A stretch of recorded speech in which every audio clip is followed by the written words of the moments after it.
ഇന്ന് ഞാൻ വന്നിട്ടുള്ളത് വളരെ പെട്ടെന്ന് റെഡിയാക്കി എടുക്കാൻ പറ്റുന്ന ഒരു നാടൻ റെസിപ്പിയുമായിട്ടാണ്. നമ്മളിതിൽ അരിയോ അരിപ്പൊടിയോ ഒന്നും ചേർക്കുന്നില്ല കേട്ടോ.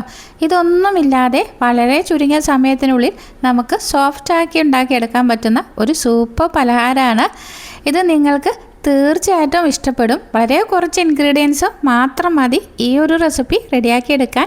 എന്നാൽ നമുക്ക് വീഡിയോയിലോട്ട് പോയാലോ? ആദ്യം തന്നെ നമുക്ക് ശർക്കര പാനി റെഡിയാക്കി എടുക്കാം. ഇതിന് വേണ്ടിയിട്ട് 3 അച്ച ശർക്കരയാണ് എടുത്തിട്ടുള്ളത്. ഇതിലേക്ക് 1.5 കപ്പ് വെള്ളം ഒഴിച്ചു കൊടുത്ത് നന്നായിട്ട് ഇത് ഉരുക്കിയെടുക്കാം. ഫ്ലെയിം ഒരു മീഡിയം ഫ്ലെയിമിൽ ഇട്ട് കൊടുത്താൽ മതി. 3 അച്ചെന്ന് പറയുമ്പോൾ ഒരു 250 ഗ്രാമോളം ഉണ്ടാകും. ഇപ്പോൾ ഇത് നന്നായിട്ട് മെൽറ്റായിട്ട് വരുന്നുണ്ട്. ഇതിപ്പോൾ നന്നായിട്ട് അലിഞ്ഞു വരുന്നുണ്ട്. ആ ടൈമിനുള്ളിൽ നമുക്കിതിൻ്റെ ബാറ്റർ റെഡിയാക്കി എടുക്കാം. അതിന് വേണ്ടിയിട്ട് ഒരു മിക്സി ജാറിലേക്ക് 1 കപ്പ് റവ ഇട്ട് കൊടുക്കാം. 1/2 കപ്പ് ഗോതമ്പ് പൊടി ചേർത്ത് കൊടുക്കാം. വറുക്കാത്ത റവയാണ് കേട്ടോ ഞാനിവിടെ എടുത്തിരിക്കുന്നത്. ഇനി ഇതിലേക്ക് നമ്മൾ നേരത്തെ ഉരുക്കി വെച്ചിരിക്കുന്ന ശർക്കര ഉണ്ടല്ലോ, അത് ഒരു തരിപ്പയിൽ കൂടെ അരിച്ച് ഇതിലേക്ക് ഒഴിച്ചു കൊടുക്കാം. ഞാനിപ്പം മുഴുവനായിട്ടൊന്നും ഇതിലേക്ക് ഒഴിച്ചു കൊടുത്തിട്ടില്ല. 1 കപ്പ് ശർക്കര പാനിയാണ് ചേർത്തിരിക്കുന്നത്. അത് മിക്സി ജാറിലിട്ട് നന്നായിട്ട് അടിച്ചെടുക്കാം. ഇനി ഇതൊരു പാത്രത്തിലേക്ക് ഒഴിച്ചു കൊടുക്കാം.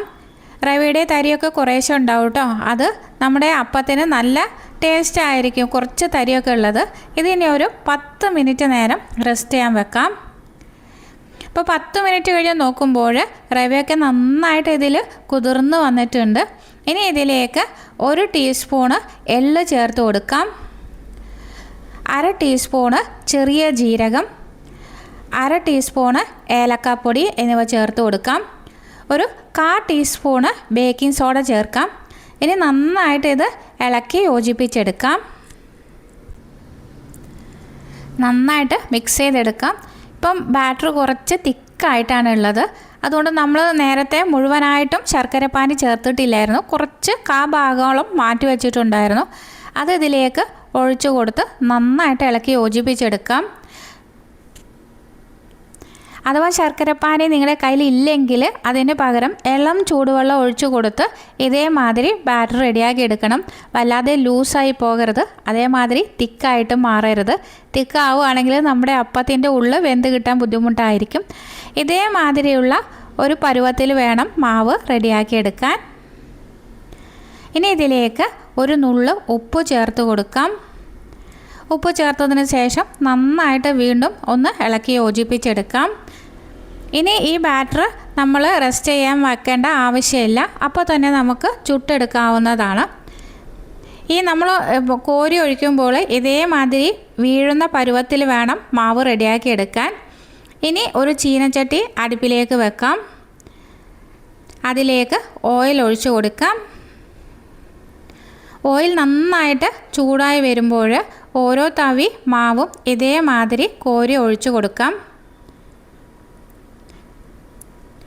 മാവ് കോരി ഒഴിച്ചതിന് ശേഷം തീ ഒരു മീഡിയം ഫ്ലെയിമിലേക്ക് മാറ്റേണ്ടതാണ്. മീഡിയം ടു ലോ ഫ്ലെയിമിലേക്ക് വെച്ച് കൊടുക്കണം കേട്ടോ. ഇനി ഓയിൽ ഇതിൻ്റെ മുകളിലേക്ക് ഒരു ചെറിയ സ്പൂൺ വെച്ച് കോരി ഒഴിച്ചു കൊടുക്കാം. നന്നായിട്ട് ഇത് പൊന്തി വരും. ഒരു 2-3 മിനിറ്റ് ആകുമ്പോഴേക്കും ഒരു ഭാഗം നന്നായിട്ട് മൊരിഞ്ഞ് വന്നിട്ടുണ്ടാവും. ഇനി ഇതൊന്ന് മറിച്ചിട്ട് കൊടുക്കാം.